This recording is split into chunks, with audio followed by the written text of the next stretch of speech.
brighter somewhere. Got to be birds flying higher in a sky more blue. Good morning. Welcome to Right Thinking with Steve Copeland. I'm your host, Steve Copeland, and thank you for tuning in. Let's have a great day. Good morning, everybody. Every week it comes on and says, let's have a great day. Well, I'm already having a great day because I've been excited since last week's show. When I left off last week, I told you that I was going to have a special guest this week, somebody that's just really, really special to me. And I read a thing from Dr. Bernie Siegel that just talked about how incredible this guest is going to be. And I'm going to read that again real quick. Robin Casarjian's book, Forgiveness, can help us find our path out of guilt, fault, blame, resentment, and rage. Forgiveness will heal your life and the lives of those you touch, and your true potential can then manifest itself. That's Dr. Bernie S. Siegel, author of Love, Medicine, and Miracles, and also Peace, Love, and Healing. One reason why that's so special to me is 16 years ago when I got diagnosed with multiple myeloma, my terminal illness, incurable bone cancer, I came to a cassette tape that Dr. Bernie Siegel had done off that book, and it was wonderful to help me get myself focused and accept what I was getting ready to go through.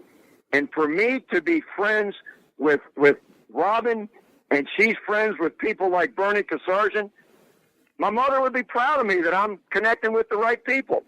With that said, I just want to say a couple things, and then I'm going to get Robin on the air with us, and it's going to be beautiful. I'm going to quote Jackie DeShannon, "What the world needs now." I'm going to sing it to you. No, I'm not. I can't do it without singing it. What the world needs now is love, sweet love. It's the only thing that there's just too little of. What the world needs now is love, sweet love. No, not just for some, but for everyone. I'm going to also quote 1 John chapter 3, verse 18. My children, your love should not be just words and talk. It must be true love, which shows itself in action.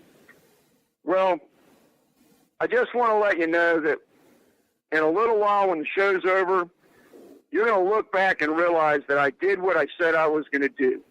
I brought in Robin, and when I sent out my announcement for the show, I said, I want you to tune in and listen, and you'll know why I say that Robin is one of the most beautiful human beings that I know as we talk about forgiveness. Robin, are you ready to talk about forgiveness? I am, Steve. Thank you. You're welcome. Robin, I want to say thank you before we go much further. I've been doing Right Thinking Foundation for 5 years now, and I've been doing it for a year when I was introduced to you through a gentleman that is just an absolutely wonderful guy that I know is close to your heart, and his name is Frank Ferguson. Have you seen Frank lately? I have. He's a gem in my life for sure. Let's tell everybody who Frank is. At the time I met him, I think he was 82 years old, and he was on your board. And can you tell a little bit more about Frank? Well, the thing that stands out for me about Frank is that he's now 90. And I think of him as the Energizer Bunny because he's still going incredibly strong. He is always looking for ways to help and make great connections and to support people in fundamentally making the world a better place. So it's just such a joy to see somebody and to know somebody who is just at that age still committed to making a very positive difference every day. You said make a positive difference every day and to make a world a better place. I think one of the most wonderful things that my life has evolved into is that I'm being surrounded more and more every day with people that are committed to making a world a better place. Robin, I said that I was going to get started with you right away with forgiveness, but let me tell everybody for a minute a little bit about you. Robin founded the Lionheart Foundation in 1992, and she had written a book right around that time called Forgiveness, A Bold Choice for a Peaceful Heart. And Robin took that book, and about 3 or 4 years later, she had done some volunteer work in prisons, and we'll talk about that in more depth in a moment. And for about the last 20, 25 years or so, she's been volunteering in prisons. And at this point in time, her foundation, the Lionheart Foundation, has a program called the National Emotional Literacy Project for Prisoners. And she wrote a book called Houses of Healing, A Prisoner's Guide to Inner Power and Freedom. And her program is probably rated the number one program, or if not the number one, I don't know how you rate them, in the United States inside prisons. It's in virtually every prison, and it has helped hundreds of thousands of people. And she went from there to taking it to a program that deals with literacy. The literacy basically is power source, taking charge of your life. Emotional literacy is the term I was looking for. And power source parenting, growing up strong and raising healthy kids, by her niece Bethany that works with her in the foundation. Robin has received many, many awards, but she's probably one of the foremost experts in the world on the subject of forgiveness. She's a psychotherapist and a stress management trainer. And Robin, I just got to tell you again, you are a wonderful person that's out there making the world a better place. You don't just talk about it, you do it. So how did you get started with being into what you're into, with being so committed to helping other people? Well, I got into the forgiveness work, as you mentioned, Steve. My work early on was I was a stress trainer in the corporate and the healthcare community, and I saw that people that had a lot of anger and resentment and guilt were definitely among the most stressed out individuals in the courses that I taught. And they tended to be, unhappy, intolerant, anxious, and not surprisingly, they tended to have many health problems, headaches, stomach problems, muscle tension.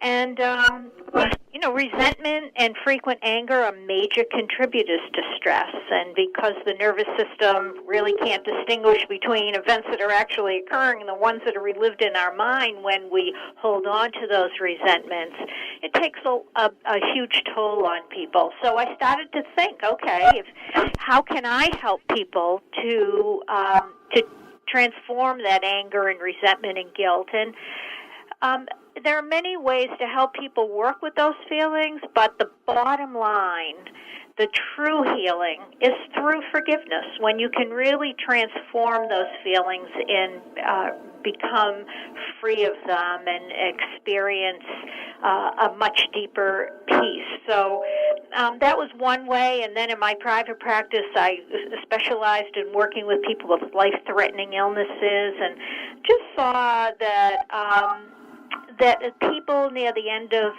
their lives, I worked with people who are clearly trying to get well again, and then also those who are clearly dying and looking for support in the death transition. And I saw that people who held on to a lot of guilt and resentment near death, it seemed to me, had a harder time just kind of letting go. And I love Dr. Naomi Rachel Remen said, non-forgiveness is a state of spiritual isolation. And that's an awful state to be in when you are nearing death, to really feel isolated as you're trying to let go into, hopefully, the next stage of whatever, So anyway, I just saw that teaching forgiveness was a critical part of helping people to heal and to love and to move on with their lives. Well, Robin, a lot of people a lot of people believe something from the bottom of their heart, and it's their passion, like what you're talking about, but they never do anything with it other than they, their circle of friends, everybody knows they're a loving, good person and living a good life, but they don't take it anywhere. You've taken this across the whole United States, like I said, in virtually every prison in the country. You've gone to California recently and gotten a major grant to take the program that you're doing with at-risk youth with Bethany out there. I work really hard, and I'll be honest. I read this weekend, Forgiveness, a Bold Choice for a Peaceful Heart. I read it again this weekend, and you cover the subject of forgiveness. I've told you this many times over the last 4 years. It's the best book I've ever come across in my life. I'm going to tell the title again to the listeners. Forgiveness, a Bold Choice for a Peaceful Heart. It is just, you cover every aspect of every type of relationship where forgiveness is necessary. I turned to one page. There's hundreds of places, but forgiveness, it helps to give us the inner strength and faith to deal with whatever life brings. Robin, how did you go so far with what you did? I believe that you saw a need and there was something missing and you decided to fill it. Well, that's true. And I think also I don't want to take too much personal credit in the sense that I think that, sometimes for lack of another way of saying it, the universe lines up for you. That if your intention is good and you're fortunate, then I would say grace comes in and helps you move forward. Like the book Forgiveness, it's very challenging to get a book published, and a good friend of mine who had a book published at Bantam told the author that I was doing interesting work with forgiveness, and she came to me and she said, "How would you like to write a book on the topic?" Well, that's pretty unusual for somebody who's never written before to have an offer made from a major publishing company. So I just want to say, I was very fortunate, and I had a lot of good support, and I worked, I disciplined myself to do what I needed to do to try to do the best job I could. But it's not just it's not just personal effort. It's grace is the best word I can think of for. Robin, I took a lot of notes. This is my 18th show, and you've gotten to know me over the last 4 years, and the listeners, they'll probably understand, although I hope that I'm getting better each week. I came up with a phrase about a month ago with you called focused rambling. And what I mean by that right now in this context is I've got so much stuff going on that I'm excited about. I've got stuff spread out all around me with you and your books and your programs and articles I've read. And just so you know, so this weekend I read Forgiveness, a Bold Choice for a Peaceful Heart.